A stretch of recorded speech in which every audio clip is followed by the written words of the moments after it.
प्यारे बच्चों नमस्कार। हायर मैथमेटिक्स के इस वीडियो में आपका स्वागत करता हूं।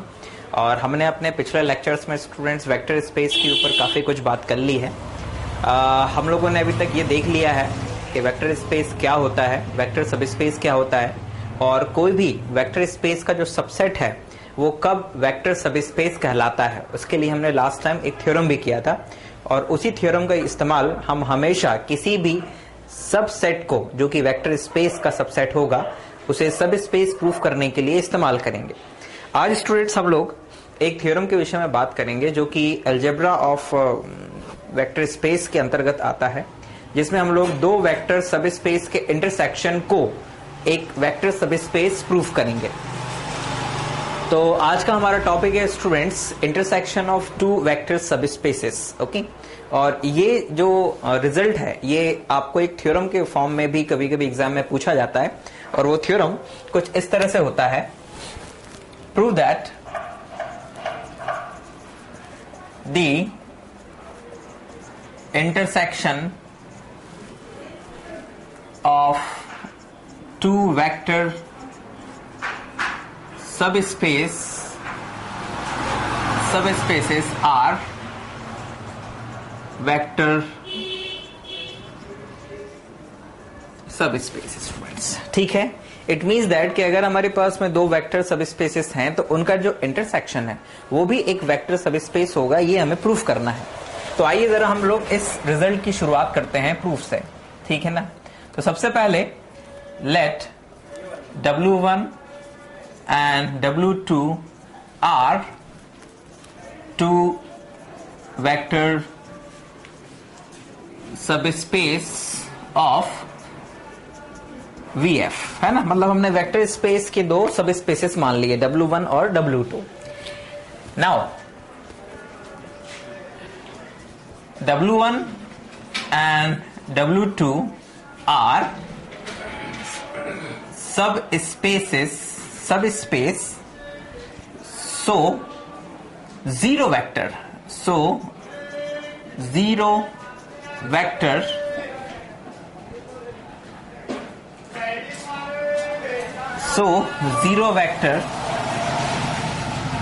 this one zero vector belongs to W1, and this zero vector belongs to W2. So this implies that this zero vector belongs to W1 intersection W2. That is what? That is W1 intersection W2 is non-empty. Right मतलब हमने पहले ये दिखा दिया कि क्योंकि जब W1 और W2 दोनों ही वेक्टर सबस्पेस हैं तो उनके अंदर जीरो एलिमेंट यानी जीरो वेक्टर तो होगा ही होगा, ठीक है ना, क्योंकि एडिशन के रिस्पेक्ट में दोनों ही क्या है, ग्रुप है। इसीलिए उनमें प्लस के रिस्पेक्ट में जो आइडेंटिटी एलिमेंट होता है जीरो वेक्टर वो रहेगा ही रहेगा। तो मतलब W1 में भी रहेगा और W2 में ही रहेगा, और दोनों में सेम ही आइडेंटिटी वेक्टर होगा, zero vector. So that's why वो उनके इंटरसेक्शन में भी होगा, यानी कि W1 intersection W2 non empty subset है, राइट। अब हम इसको सबस्पेस प्रूफ करने के लिए आगे बढ़ेंगे। तो आपको याद होगा कि जो हम लोगों ने लास्ट टाइम किसी भी सबसेट ऑफ वेक्टर स्पेस को सबस्पेस प्रूफ करने के लिए थ्योरम किया था, उसी की मदद से हम लोग आज फिर रिजल्ट को आगे बढ़ाएंगे, ठीक है ना। एंड लुक, हम लोग सबसे पहले क्या लेंगे, लेट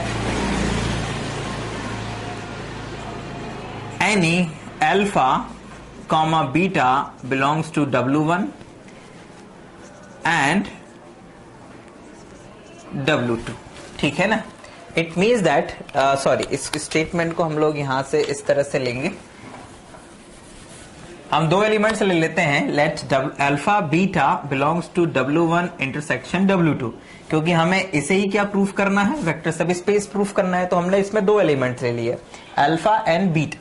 तो अगर इसमें ये दो एलिमेंट्स लेते हैं हम, तो alpha comma beta belongs to W1 and alpha comma beta belongs to W2। क्यों?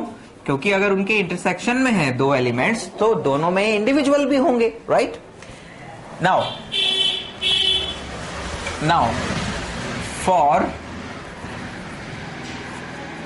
for any A comma B belongs to F, A comma B belongs to F implies A comma B belongs to F and alpha beta belongs to W1 implies that A alpha plus B beta belongs to W1. क्यों? क्योंकि W1 is सब space, क्योंकि W1 क्या है? सब space है, और सब स्पेस है तो वो वेक्टर सब स्पेस की जो कंडीशन होती है उसको भी पूरा करेगा, ठीक है ना। And for any, again for any A comma B belongs to F यानी field and alpha beta belongs to W2 implies that A alpha plus B beta belongs to W2. क्यों? क्योंकि W2 भी क्या है? एक सब स्पेस है। मतलब ये हुआ कि हम जो अल्फा बीटा W1 और W2 में लेके चले थे वो W1 में और W2 दोनों में ही थे। अब क्योंकि ये दोनों ही सब स्पेस हैं तो कोई भी दो स्केलर अगर हम ले फील्ड के तो उनके लिए ये जो कॉम्बिनेशन है A alpha plus B beta ये W1 में और W2 दोनों में ही होगा। इट मींस दैट कि जो अल्फा बीटा हम W1 इंटरसेक्शन W2 में लेके चले थे उनके corresponding A alpha plus B beta W1 में भी आ गया और W2 में भी आ गया है। So for any alpha beta belongs to W1 intersection W2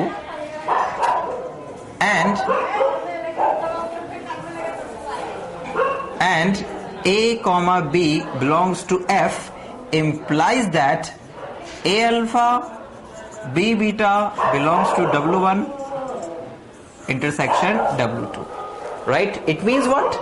It means that so hence W1 intersection W2 is subspace of VF, right students? Vector subspace of VF मतलब कि W1 intersection W2 भी vector subspace बन गया है। हमें केवल शुरुआत यहां से करनी थी कि दो एलिमेंट्स लेने थे W1 इंटरसेक्शन W2 में और दिखाना था कि A alpha plus B beta belongs to W1 intersection W2 और यही कंडीशन किसी भी सबसेट ऑफ वेक्टर स्पेस को सब स्पेस दिखाने के लिए जरूरी होती है। तो इस तरह से बच्चों हम लोगों ने इस रिजल्ट को प्रूव किया।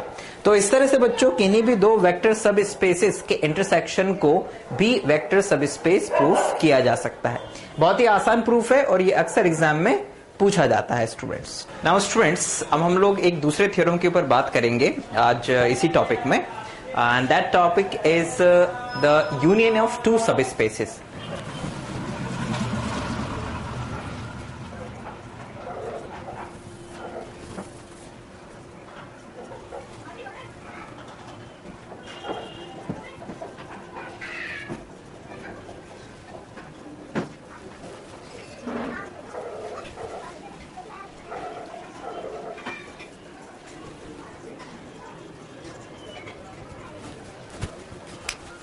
तो थ्योरम है स्टूडेंट्स, थ्योरम का स्टेटमेंट लेते हैं हम लोग सबसे पहले और फिर इसके प्रूफ के ऊपर बात करते हैं। थ्योरम का स्टेटमेंट है स्टूडेंट्स कि अगर W1 and W2 are two सब स्पेसेस ऑफ VF यानी वेक्टर स्पेस के दो सब स्पेसेस हैं, then prove that W1 union W2 is the vector sub space of VF if and only if W1 contain in W2 और W2 contain in W1। मतलब कि दो vector subspaces का जो union है वो वेक्टर सबस्पेस तब होता है जब पहला सबस्पेस दूसरे में हो या फिर दूसरा सबस्पेस पहले में कंटेन करता हो। तो ये इफ एंड ओनली इफ में है, मतलब दोनों तरफ से हमें प्रूफ करना पड़ेगा। तो आइए जरा हम लोग इस थ्योरम का प्रूफ शुरू करते हैं और शुरुआत में हम लोग यहां से लेते हैं कि शुरुआत ये करते हैं late W1 contain in W2 और W2 कंटेन इन W1। मतलब पहले हमने ये मान लिया और अब हम ये दिखाएंगे कि इनका जो यूनियन है वो एक सब स्पेस है। तो जरा ध्यान दीजिएगा, अगर हम ये मान के चलते हैं कि W1 is a subset of W2 तो इसका मतलब ये हुआ कि यहां से हम लोग इस रिजल्ट पे पहुंचेंगे, क्या? इस तरह से। Okay, now if W1 is a subset of W2, it implies that W1 union W2 is a subset of is equals to W2, है ना। अगर ये W1 इसका सबसेट है तो इन दोनों का जो यूनियन है वो W2 के इक्वल होगा। And if W2 is a subset of W1 implies that W1 union W2 is equals to W1, और ये फिर W1 के इक्वल हो जाएगा यूनियन। और in both cases W1 union W2 is subspace, ठीक है ना, subspace, since W1 and W2 are सब स्पेसेस, ठीक है ना। और दोनों ही कंडीशन में क्या होगा, W1 यूनियन W2 सब स्पेस होगा।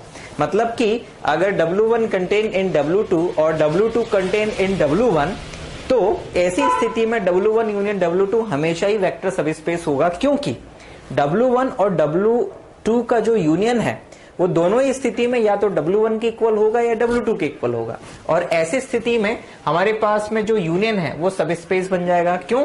क्योंकि W2 भी सब स्पेस है और W1 भी सब स्पेस है, राइट। तो इस तरह से अगर ये कंडीशन होती है कि इन दोनों में से कोई एक दूसरे में कंटेंट होता है तो W1 यूनियन W2 हमेशा सब स्पेस होगा।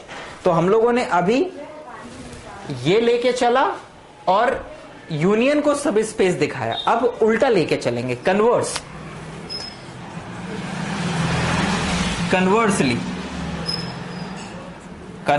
क्या लेके चलेंगे स्टूडेंट्स?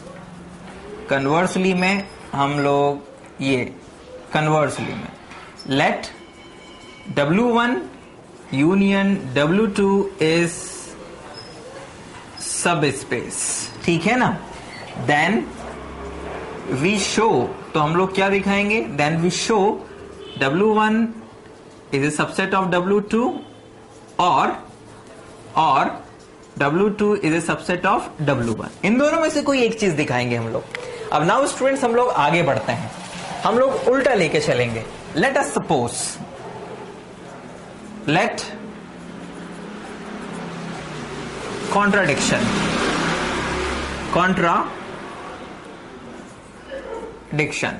क्या? W1 is not a subset of W2। मान लिया, हमें यह दिखाना था लेकिन हम उल्टा मान लिए कि नहीं है ये सबसेट। तो इसका मतलब क्या हुआ, there exist alpha belongs to W1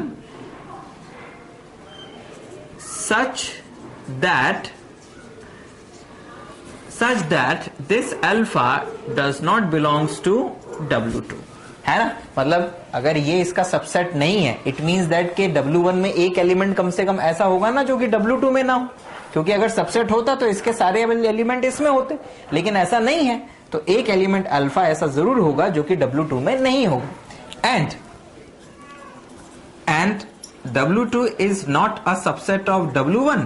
It means that there exists a beta belongs to W2 such that this beta does not belongs to W1। अब इसको एक रखिए और इसको दो रखिए। मतलब कि हमने उल्टा माना था। क्या माना है कि ये इसका सबसेट नहीं है और ये इसका सबसेट नहीं है। तो एक अल्फा ऐसा होगा जो कि W2 में नहीं होगा और एक बीटा ऐसा होगा जो W1 में नहीं होगा। अगर इनमें से कोई एक भी हम गलत दिखा पाते हैं तो ये चीज भी गलत हो जाएगी, इसका मतलब ये अपने आप ही हो जाएगा। नाउ अब आगे बढ़ते हैं। लुक, क्योंकि देखिए अल्फा और बीटा इसमें और इसमें अलग अलग नहीं थे, but alpha comma beta belongs to W1 union W2 में, है ना। लेकिन अल्फा बीटा जो है W1 यूनियन W2 में जरूर होंगे। Now this implies that alpha plus beta belongs to W1 union W2। क्यों? Because W1 union W2 is subspace, right. और W1 यूनियन W2 सब स्पेस है, इसलिए उसमें प्लस के रिस्पेक्ट में जो क्लोजर प्रॉपर्टी होती है, वेक्टर एडिशन जो लॉ होता है वो फुलफिल होगा। तो ये कंडीशन उसमें पूरी हो गई।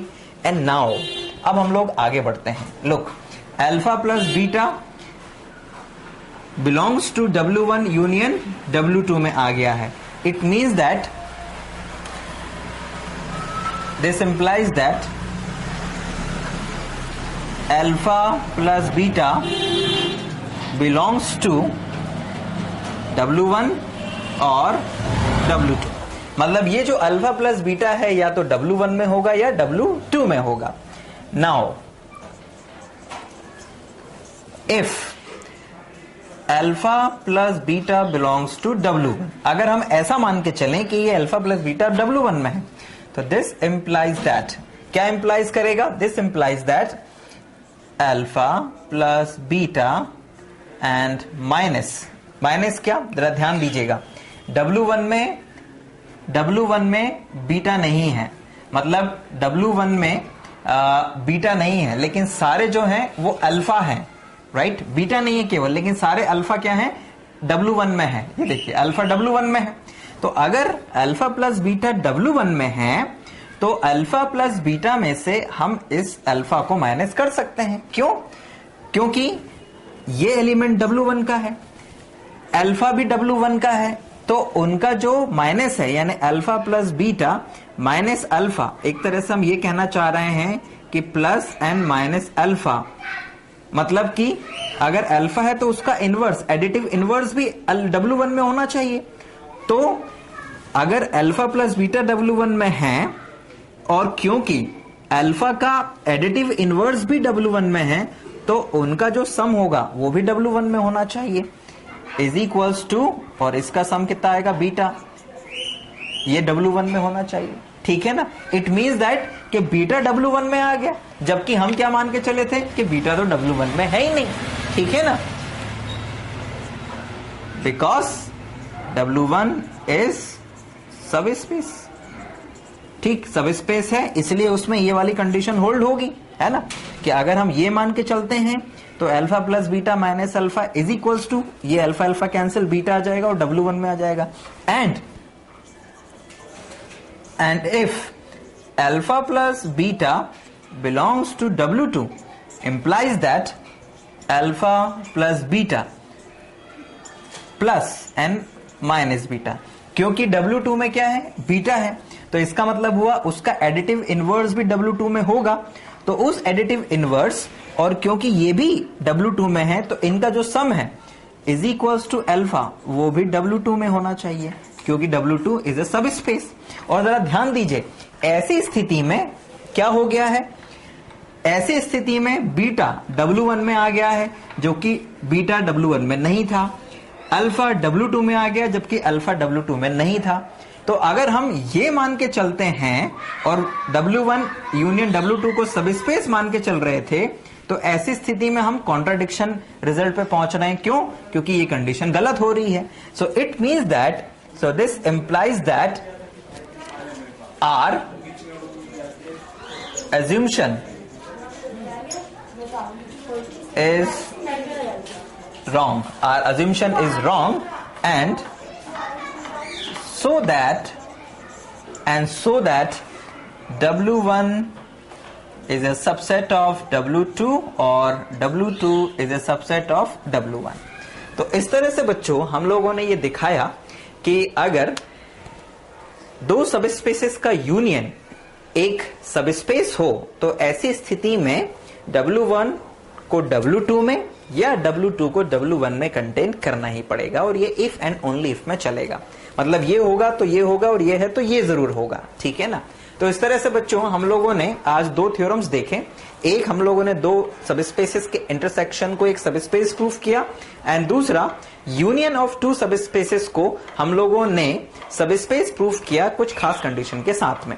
तो आज के इस लेक्चर में स्टूडेंट्स इन दो थ्योरम्स के साथ में हम आपसे विदा लेते हैं, और जल्दी नेक्स्ट वीडियो में वेक्टर स्पेस के नए लेक्चर में और नए टॉपिक के साथ में आपके सामने फिर होंगे। Thank you very much for watching this video.